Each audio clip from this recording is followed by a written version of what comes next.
لن ينال الله لحومها ولا دماؤها ولكن يناله التقوى منكم كذلك سخرها لكم لتكبروا الله على ما هداكم. وقال تعالى: وإذ ابتلى إبراهيم ربه بكلمات فأتمهن قال إني جاعلك للناس إماما قال ومن ذريتي قال لا ينال عهد الظالمین. میرے محترم بزرگوں اور دوستوں، ہم لوگ عیدگاہ میں بیٹھے ہوئے ہیں اور آج کا دن ایک اہم شخصیت، ایک اہم واقعہ کے یادگار کے طور پر ہم لوگ منائیں گے. اور وہ یادگار کیا ہے؟ وہ قربانی کی یاد ہے. صحابہ کرام کا مجمع ہے. صحابہ کرام ہمارے نبی کے ساتھ بیٹھے ہوئے ہیں. صحابہ نے پوچھا: قالوا یا رسول اللہ ما هذه الاضاحی، اے اللہ کے رسول، یہ قربانی جس کو ہم لوگ کریں گے اور کرتے ہیں، اور آپ مکہ سے ہجرت کرنے کے بعد جب مدینہ آئے تو مدینہ کے ہر سال آپ قربانی کرتے ہیں، ما هذه الاضاحی، یہ قربانی کیا ہے؟ تو اللہ کے نبی نے، محمد مصطفیٰ صلی اللہ علیہ وسلم نے صحابہ کرام کو جواب دیا: سنت ابیکم ابراہیم، یہ تمہارے باپ ابراہیم کی سنت ہے. حضرت ابراہیم علیہ السلام کی یاد اور ان کا یہ طریقہ تھا کہ انہوں نے اللہ کے نام پر سب سے قیمتی اور سب سے محبوب چیز اللہ کے راستے میں قربان کر دی تھی. اسی ابراہیم علیہ السلام کی سنت ہے. صحابہ کرام نے پوچھا: وما لنا فیہا یا رسول اللہ، اے اللہ کے نبی، یہ قربانی ہم تو کریں گے، اللہ کے نام پر ہم جانوروں کو ذبح کریں گے، ہم اپنا محبوب مال اللہ کے نام پر صرف کریں گے، تو اس کے بدلے میں ہم کو ملے گا کیا؟ اس کا فائدہ کیا ہے؟ اس کا بینیفٹ کیا ہے؟ تو اللہ کے نبی نے فرمایا: بِكُلِّ شَعْرَةٍ حَسَنَةٍ، بِكُلِّ شَعْرَةٍ حَسَنَةٍ، ہر پشم کے بدلے میں اللہ تبارک و تعالی ایک نیکی عطا فرمائے گا. صحابہ کرام نے پھر پوچھا کہ اللہ کے نبی، یہ گورو، یہ بیل، اس پر تو پشم ہوتا ہے، لیکن جو بھیڑ ہے، بھیڑ کے اوپر تو اون ہوتا ہے، اس اون کے بدلے میں ہم کو کیا ملے گا؟ تو اللہ کے نبی نے فرمایا: بِكُلِّ شَعْرَةٍ مِّنَ الصُّوفِ حَسَنَةٍ، کہ جو اون ہوتا ہے اس اون کو اپنے چٹکی سے ملو گے تو اس میں بھی پشم نکلے گا. ہر پشم کے بدلے میں اللہ تبارک و تعالی تم کو ایک نیکی عطا فرمائے گا. اللہ کے نبی نے فرمایا کہ اے میرے لوگوں، اے وہ لوگوں جو اللہ پر ایمان رکھتے ہو، رسول پر ایمان رکھتے ہو، اگر تمہارے اندر صلاحیت ہے اور تم نے قربانی نہیں کیا تو اللہ کے نبی نے فرمایا: من وجد ساعة لأن يضحي ولم يضحي فلا يقربن مصلانا. کہ جس آدمی کے اندر صلاحیت ہو، جس آدمی کے اندر گنجائش ہے قربانی کرنے کی، پھر بھی وہ قربانی نہ کیا، تو محمد صلی اللہ علیہ وسلم نے اس ویکتی کو، اس شخص کو وارننگ دی اور کہا: فلا يقربن مصلانا، کہ وہ ہمارے عیدگاہ کے قریب نہ آئے، ہمارے عیدگاہ معاشرے بکلت نہ آئے، کہ ہمارے عیدگاہ کے قریب بھی نہ آئے. یہ سخت وعید ہے. اور یہ جو قربانی، اس قربانی کی حیثیت فقہا نے کہا ہے کہ یہ قربانی کرنا واجب ہے. یہ قربانی کیا ہے؟ واجب ہے. کسی آدمی کے اندر یہ 6 کوالٹی ہے، 6 چیز جس آدمی کے اندر پائی جائے گی تو اس پر قربانی واجب ہوگی. پہلی چیز کہ وہ مسلمان ہو. اگر کوئی آدمی مسلمان نہیں ہے تو قربانی کی کوئی بات ہی نہیں ہے. سب سے پہلی چیز مسلمان ہو. دوسرا عاقل ہو، عقل مند ہو، پاگل نہ ہو. اور تیسرا بالغ ہو. نابالغ کے اوپر قربانی نہیں ہے. مسلمان ہو، عاقل ہو، نمبر 3 بالغ ہو، نمبر 4 مقیم ہو. مطلب سفر کی حالت میں وہ نہیں ہے. سفر کی حالت میں ہے، قربانی کرے گا تو اس کو ثواب ملے گا، لیکن شرعی حیثیت سے قربانی اس پر واجب نہیں ہوگا. اور 5واں یہ ہے کہ صاحب نصاب ہو. اور 6واں یہ ہے کہ صاحب نصاب قربانی کے ایام میں ہو. قربانی کا 3 دن ہے، 10، 11، 12. ان 3 دن میں وہ صاحب نصاب ہو. زکوٰۃ کے لیے حولان حول ضروری ہے. پورے سال گزرنے کے بعد آخری ڈیٹ میں جس دن وہ زکوٰۃ ادا کرتا ہے، اس دن اس کے پاس نصاب کے مقدر مال ہو، تب اس کے اوپر زکوٰۃ واجب ہوگی. لیکن قربانی کے لیے اگر ضرورت سے زائد سامان، ضرورت کے چیز کو مائنس کرنے کے بعد، قرض کو مائنس کرنے کے بعد اس کے پاس اتنی مالیت ہے جو 52.5 تولہ چاندی یا اس کے ایکویلنٹ میں، اس کے برابر میں بزنس کا سامان رکھے ہوا ہے، یا اس کے برابر میں بینک بیلنس ہے 52.5 تولہ چاندی کے برابر میں، فقہائے کرام نے فرمایا کہ اس ویکتی پر قربانی واجب ہے. تو آپ ذرا غور کیجئے کون آدمی ہے جو آدمی اس کیٹیگری سے، اس کوالٹی سے بلو نیچے ہے، تو اس پر تو قربانی واجب نہیں ہوگی. لیکن جس آدمی کے اندر کہ وہ مسلمان بھی ہے، عاقل بھی ہے، بالغ بھی ہے، اور مقیم مطلب مسافر نہیں ہے، اور صاحب نصاب ہے قربانی کے دنوں میں، تو اس پر قربانی واجب ہو جائے گی. یہ قربانی واجب ہے. اللہ کے نبی پر قرآن کریم کی آیت نازل ہوئی، اِنَّا أَعْطَيْنَاكَ الْكَوْثَرَ، کہ اے میرے حبیب ہم نے آپ کو کوثر عطا فرمایا، خیر کثیر عطا فرمایا. فَصَلِّ لِرَبِّكَ، اپنے پروردگار کے خاطر، اپنے پروردگار کی رضا کے لیے آپ نماز پڑھیے، وَانْحَرْ، اور قربانی کیجئے. This is the command، قربانی کیجئے.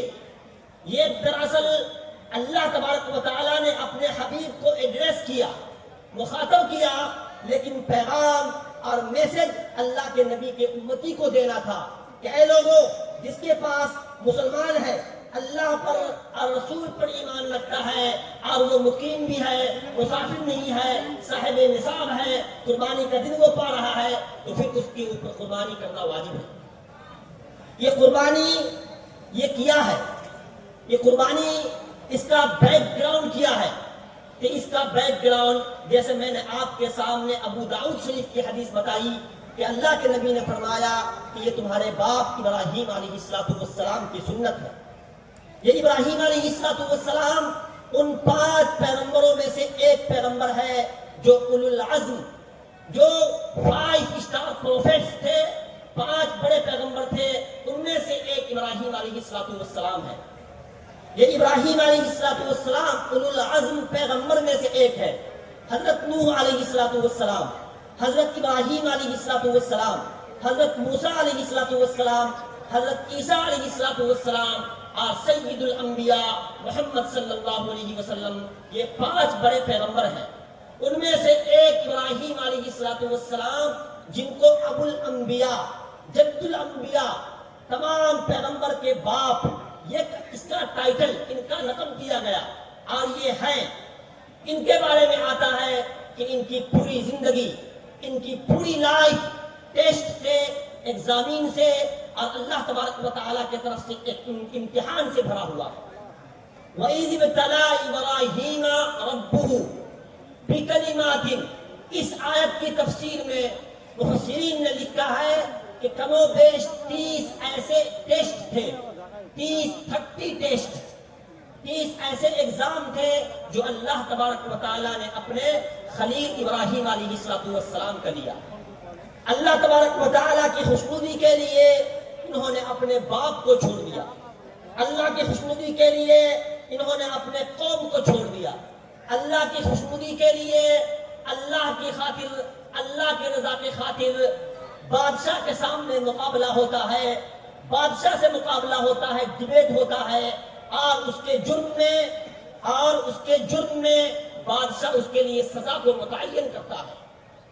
اللہ کے محبت کی خاطر مورتی کو یہ توڑ دیتے ہیں اور لوگوں کو دعوت دیتے ہیں کہ اے لوگوں، جو مورتی جس کو اپنے ہاتھ سے بناتے ہو، اپنے ہاتھ سے پتھر سے تراشتے ہو، یہ تمہارا کبھی خدا، تمہارا کریٹر، تمہارا چیریشر اور تمہارا سسٹینر ہو نہیں سکتا ہے۔ اس کے جرم میں بادشاہ کے سامنے، نمرود کے سامنے اس کی پیشی ہوتی ہے۔ ابراہیم علیہ السلام کہتے ہیں کہ میں ایسے پروردگار کو مانتا ہوں جو پروردگار مردے کو زندہ کرتا ہے اور زندہ کو مردہ کرتا ہے۔ تو بادشاہ کا خبیث، یہ بادشاہ کا عقل سے پیدل، اس بادشاہ نے کہا کہ اے ابراہیم، اگر یہ کوالٹی ہے، تمہارے پروردگار کی یہ کوالٹی ہے کہ زندے کو مردہ کرنا اور مردے کو زندہ کرنا، تو یہ کوالٹی تو میرے پاس بھی ہے۔ انا احیی و امیت، میں بھی زندہ کرتا ہوں اور میں بھی مارتا ہوں۔ دو پریزنر کو، دو قیدی کو جیل سے بلایا، ایک جس کے بارے میں بیل متعین ہو چکا تھا، ضمانت متعین ہو چکی تھی، رہائی ججمنٹ ہو چکا تھا، اس کا فیصلہ ہو چکا تھا، اس کو کیا کیا؟ اس کو ہینگ کر دیا، اس کو پھانسی دے دیا۔ جس کا جو آدمی مجرم تھا، جس کے لیے سزا متعین ہو چکی تھی کہ اس کو پھانسی پر لٹکایا جائے گا، اس کو آزاد کر دیا۔ بادشاہ نے کہا یہی کوالٹی جس کو تم اپنے پروردگار کے بارے میں کہتا ہوں، یہ کوالٹی تو میرے پاس بھی ہے کہ ایک آدمی جو مرنے کے لائق تھا، جو پھانسی کو ڈیزرو کرتا تھا، میں نے اس کو آزاد کر دیا، اس کو زندگی دان کر دیا، اور جو آزاد ہونے والا تھا میں نے اس کو پھانسی پر لٹکا دیا۔ یہ کوالٹی تو میرے پاس بھی ہے، میں پروردگار ہوں۔ حضرت ابراہیم علیہ السلام نے کہا ربی، میرا پروردگار تو وہ ہے یأتی الشمس، جو سورج کو لاتا ہے پورب سے اور پچھم میں ڈباتا ہے، یہ میرا پروردگار ہے۔ بادشاہ فبہت الذی کفر، بادشاہ خاموش ہو گیا، اور بادشاہ نے آگ کے حوالے کر دیا۔ اللہ کے خاطر، اللہ کے رضا کے خاطر ابراہیم علیہ السلام نے آگ کے اندر جانے کو گوارا کر دیا۔ اللہ تبارک و تعالیٰ نے آگ کو گلے گلزار کر دیا۔ پھر وہاں سے ابراہیم علیہ السلام اپنی بیوی کو لے کر وادی غیر ذی زرع، ایسے مقام پر پہنچتے ہیں جس مقام میں نہ کھانا ہے، نہ پانی ہے، اور نہ کوئی پاکی ہے، کچھ بھی نہیں ہے۔ ابراہیم علیہ السلام کو اللہ تبارک و تعالیٰ حکم دیتا ہے اے میرے خلیل، اسی جگہ پر اپنی بیوی ہاجرہ اور اپنے شیرخوار بچے اسماعیل علیہ السلام کو یہاں پر چھوڑو۔ حضرت ابراہیم علیہ السلام نے یہ نہیں پوچھا کہ اے پروردگار، یہ ایسی جگہ ہے جہاں پانی نہیں ہے، جہاں کھانا نہیں ہے، جہاں رہنے کے لیے کوئی زندگی کا کوئی سامان نہیں ہے، اے میرے پروردگار، یہ چھوٹا بچہ اور ایک خاتون کیسے زندگی گزارے گی؟ اللہ کا حکم تھا اپنی بیوی اور بچے کو وہاں پر چھوڑے، وہاں پر روکا، اور روکنے کے بعد وہاں سے روانہ ہو گئے۔ پھر چند سالوں کے بعد جب ابراہیم علیہ السلام وہاں پہنچتے ہیں، کٹ دی لانگ اسٹوری شارٹ، میں آپ کو صرف پوائنٹ پر آنا چاہتا ہوں۔ ابراہیم علیہ السلام جب پہنچے، اور ابراہیم علیہ السلام کا وہ چھوٹا بچہ، چھوٹا بیٹا اسماعیل علیہ السلام، جس کو 80 سال کی عمر میں اللہ سے رو رو کر مانگا تھا اور خوب کریا زاری کر کے مانگا تھا ربی ہب لی من الصالحین، اے میرے پروردگار، میری گود خالی ہے، میری بیوی ہاجرہ کی گود خالی ہے، میری بیوی سارہ کی گود خالی ہے، آپ ایک صالح نیک لڑکا دان فرمائیے۔ اے میرے پروردگار، میں آپ کے سامنے اپنی پیشانی کو جھکاتا ہوں، اے میرے پروردگار، آپ مجھ کو نیک صالح لڑکا عطا فرمائیے۔ تو وہی بچہ جو 12 سال کا ہو چکا ہے، جو دوڑنے لگا اور کودنے کے لائق ہو چکا ہے، جب ابراہیم علیہ السلام فلسطین سے اپنے بیٹے اور اپنی بیوی سے ملنے کے لیے جاتے ہیں، اور ذی الحجہ کے مہینے میں 7 ذی الحجہ کو، یہی مہینہ 7 ذی الحجہ کو پہنچتے ہیں، تو پہنچنے کے بعد ابراہیم علیہ السلام نے خواب دیکھا۔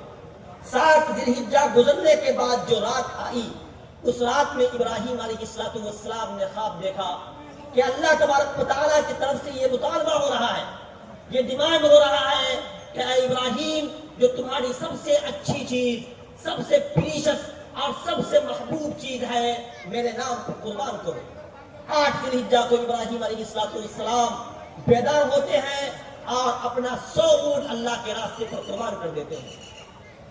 دوسرے دن ابراہیم علیہ السلام نے یہی خواب دیکھا، دوسرے دن بھی ابراہیم علیہ السلام نے 100 اونٹ اللہ کے راستے پر قربان کر دیا۔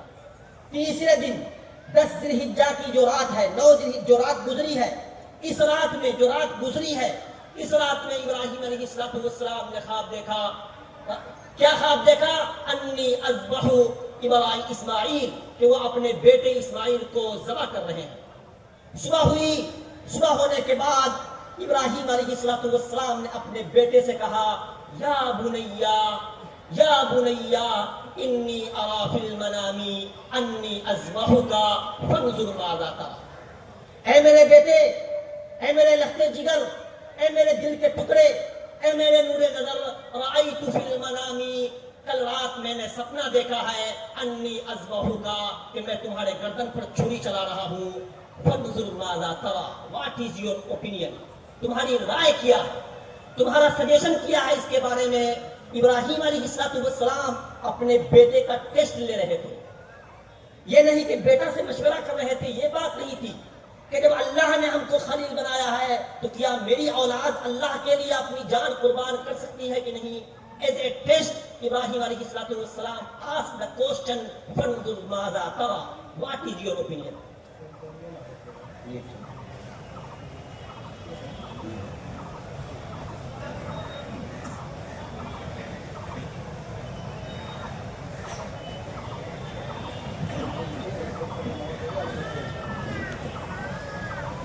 انشاءاللہ جو متعین ٹائم ہے، جو فکس ٹائم ہے، اسی ٹائم پر ہم لوگوں کا یہ عید کی نماز، بقرعید کی نماز شروع ہوگی۔ تو صرف 2-3 منٹ کے اندر جو بات میں بول رہا تھا اس کو سمیٹ کر لانگ اسٹوری شارٹ کرتا ہوں اور آپ کو بتاتا ہوں۔ ابراہیم علیہ السلام نے کوشچن کیا، فانظر ماذا تری، تمہاری کیا رائے ہے۔ بیٹے نے اسماعیل جو 12 سال کا ہے، فلما بلغ معه السعی، دوڑنے کے لائق ہو چکا ہے، وہ بیٹا کیا بولتا ہے؟ اپنے زبان سے کہتا ہے، یا ابت افعل ما تؤمر، یا ابت افعل ما تؤمر، افعل کے اوپر جو حمزہ وصلی ہے کہ ذرا برابر دیر مت کیجئے، یا ابت افعل ما تؤمر، اے میرے باپ، اے میرے ابا جان، what the command you have given, do it، جو اللہ نے آپ کو حکم دیا ہے اس کو آپ کریے۔ حضرت ابراہیم علیہ السلام اپنے بیٹے کے گردن پر چھری چلا رہے ہیں، اور چھری اتنی تیز ہے، گردن پر رکھا اور چھری چل نہیں رہی ہے۔ اللہ تبارک و تعالیٰ نے حضرت جبریل علیہ السلام کو بھیجا۔ جبریل علیہ السلام ایک دمبا لے کر کے حاضر ہوئے۔ چھری تو چلی لیکن اسماعیل کا گردن نہیں تھا، بلکہ اس دمبا کا گردن تھا۔ اس دمبے کو اللہ تبارک و تعالیٰ نے قربان کیا۔ آج اس سنت کو فَأَبْقَاهُ اللَّهُ سُنَّةً، اور اس کو اللہ تبارک و تعالیٰ نے سنت کے طور پر باقی رکھا، اور آخری نبی محمد صلی اللہ علیہ وسلم کو کہا کہ اے نبی، آپ کے بعد تو کوئی نبی نہیں آئے گا، آپ اپنے ماننے والوں سے کہہ دیجئے کہ جس آدمی کے اندر مسلمان ہے، مقیم ہے، مسافر نہیں ہے، صاحب نصاب ہے، قربانی کا دن پایا اور گنجائش اس کے پاس ہے تو وہ قربانی کرے۔